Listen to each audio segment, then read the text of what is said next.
5 erreurs à éviter dans vos excuses en couple.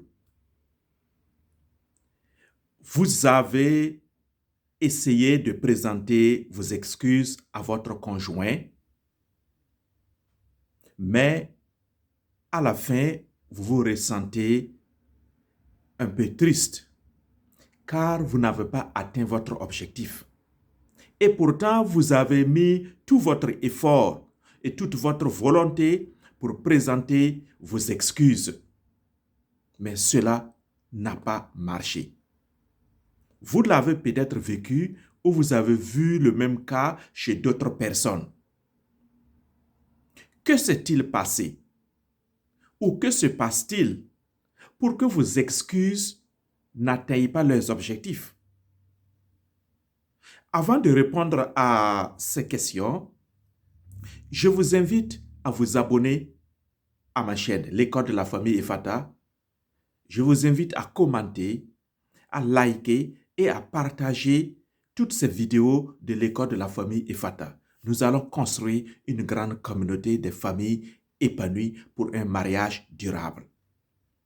Alors, qu'est-ce qui explique que vos excuses ne sont pas bonnes jusqu'à la fin? Il y a 5 erreurs qu'il faut éviter. Et si vous les connaissez et vous les évitez, vous allez améliorer vos excuses dans vos relations amoureuses et conjugales. La première erreur qui fait que vos excuses ne sont pas bonnes et que vous ne récoltez pas de bons fruits, c'est que vos excuses sont souvent terminées par un mais. Par exemple, je suis désolé, mais. Le mais vient contredire ce qui est dit auparavant. Et c'est ce qui n'est pas bon. Dit de cette manière également, vous présentez une excuse, vous vous excusez. Par exemple, je suis désolé de l'avoir dit, mais j'étais frustré. Donc, vous déplacez le problème et vous le mettez sur votre frustration au lieu de mettre l'accent sur ce que vous avez déjà dit et qui a blessé votre conjoint. En ajoutant le mais, vous déplacez également le blâme. Par exemple, je suis désolé de l'avoir fait, mais tu l'as fait en premier. Vous voyez qu'ici aussi, vous déplacez le problème pour le mettre sur le conjoint parce que lui, il a fait le premier. Et donc, ce n'est pas de votre faute. En ajoutant également le mais, vous essayez de vous expliquer. Et cela n'est pas bon parce que ça ne produit pas de bons effets. Par exemple, je suis désolé d'être en retard et de n'avoir pas appelé, mais j'ai pris un mauvais virage. Vous voyez, vous êtes en train de vous expliquer, c'est à cause du virage. Donc, ce n'est pas de votre faute. Cela ne peut pas produire un bon résultat, un bon effet dans la vie de votre conjoint qui reçoit vos excuses. C'est pourquoi vos excuses sont bancales et incomplètes. Alors, qu'est-ce qu'il faut faire? Il faut accepter de prendre sur vous la responsabilité de vos actions et de leurs conséquences pour chercher des solutions au conflit. Je suis responsable de mon acte. Ce n'est pas mon conjoint. J'ai mal parlé, j'assume que j'ai mal parlé et je dis je suis désolé d'avoir mal parlé. Point final. J'assume et je demande pardon en même temps. Ou bien je suis désolé de l'avoir fait. Point final. Deuxième erreur à ne pas commettre, si vous la commettez, cela détruit la présentation de vos excuses. C'est le langage corporel incohérent. Parfois, tu es en train de parler, mais ton physique, ton langage corporel en dit autre chose. Par exemple, j'ai les yeux fuyants comme ça. Je dis, je suis désolé, je m'excuse, mais j'ai les yeux qui tournent comme ça. Ou bien, je dis, je m'excuse, mais je suis focalisé sur mon téléphone. Je ne suis pas capable de regarder mon conjoint ou ma conjointe en face pour présenter mes excuses. En regardant mon téléphone, c'est comme si je m'en fichais pas mal de sa présence. Ou bien le ton de la voix. Excuse-moi.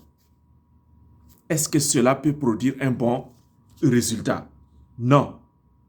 Ou bien simplement la position des lèvres qui s'accompagne parfois avec les bras croisés.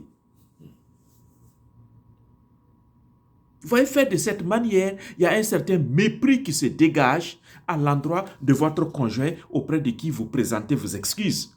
Et cela ne peut pas produire de bons résultats. Alors, il faut avoir le contact des yeux.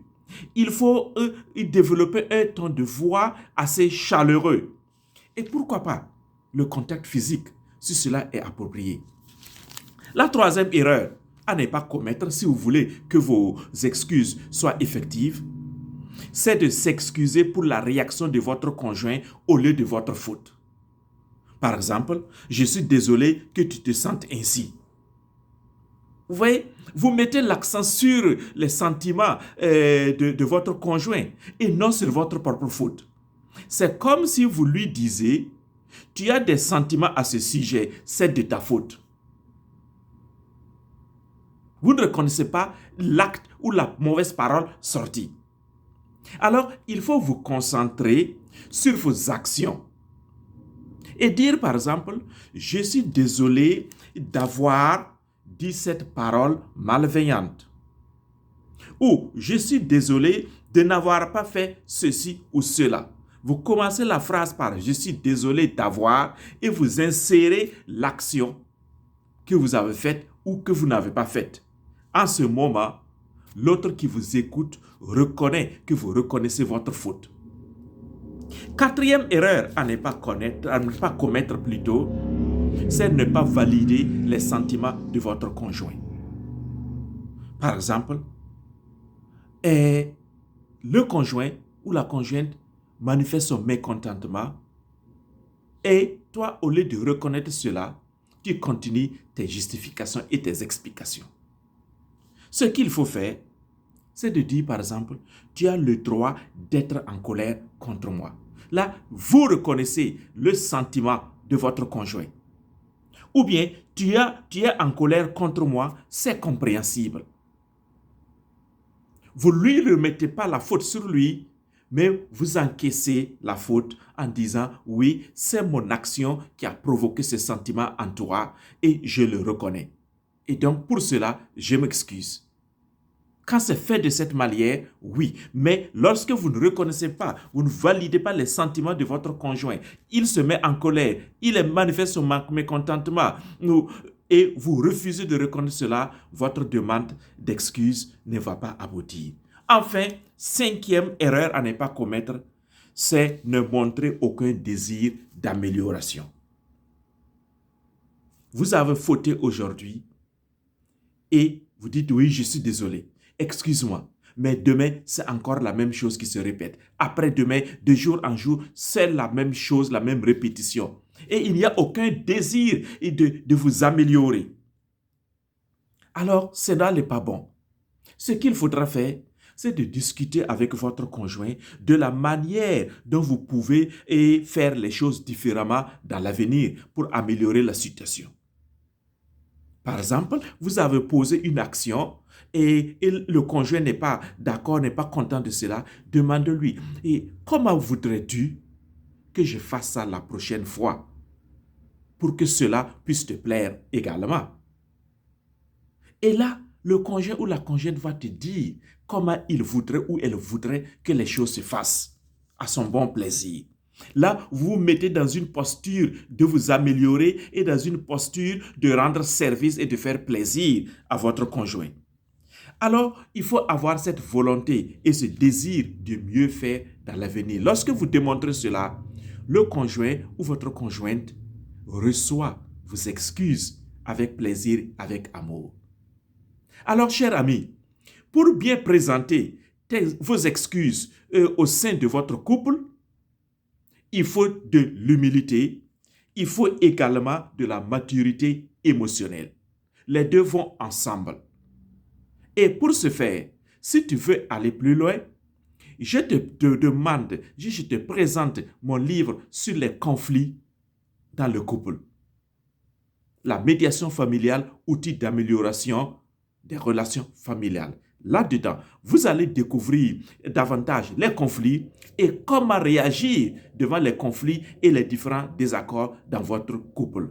Je mettrai le lien du livre dans la barre de commentaires. Et là, vous pourrez aller sur le site de l'École de la famille Ephata et le trouver là.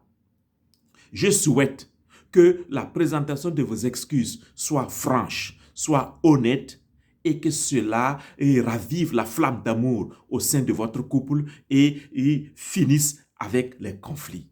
Bon courage!